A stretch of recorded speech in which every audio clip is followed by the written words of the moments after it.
À l'instant, justement, voilà, ce sont des images en direct que vous voyez avec les frappes qu'on annonçait, que Tsahal avait annoncé, parce que Général Pellistrandi, on rappelle que l'armée israélienne, avant de frapper, le plus souvent, elle le dit. Alors, en général, oui, elle prévient par SMS et dit dans tel quartier, vous avez en gros quelques minutes pour dégager.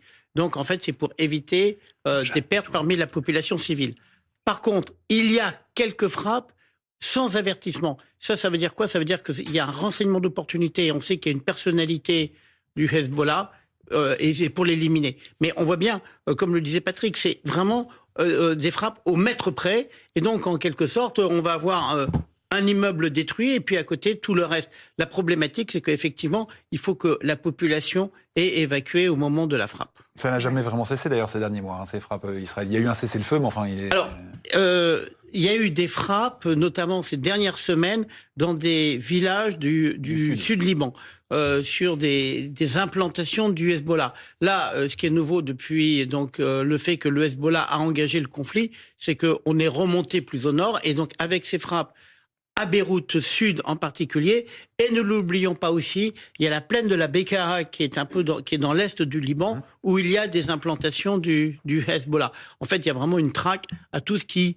appartient de près ou de loin au Hezbollah. Oui, Vincent Arbaretier, pourquoi est-ce qu'Israël continue de frapper le Liban?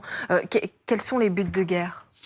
Israël ne frappe pas le Liban en tant que tel. Israël frappe, comme l'a dit le général, le Hezbollah. C'est-à-dire, en fait, Israël essaie de démanteler tous les moyens que le Hezbollah utilise ordinairement, il l'a montré ces derniers jours, pour frapper Israël. Donc Israël met à l'abri sa population, notamment celle du nord d'Israël, qui a beaucoup souffert juste après le 7 octobre en 2023 des frappes du Hezbollah qui s'était joint à l'action du Hamas. Tout cela télécommandé par Téhéran, bien entendu. Donc maintenant que le Hezbollah est en situation de faiblesse, qu'il a montré qu'il était capable néanmoins de tirer quelques roquettes, Israël a décidé d'en finir, c'est-à-dire de le désarmer, de démanteler ses installations, de faire en sorte que les gens du Hezbollah soient réintégrés, mais qu'ensuite cette organisation n'existe plus en tant que telle.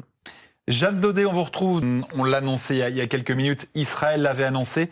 Le panache de fumée qui s'élève en ce moment au-dessus de la capitale libanaise, c'est dans quel secteur? On est toujours, Jeanne, dans le quartier qui est contrôlé par le Hezbollah? Effectivement, on est toujours, regardez, dans les quartiers sud de Beyrouth qui se trouvent derrière moi et vous voyez effectivement cette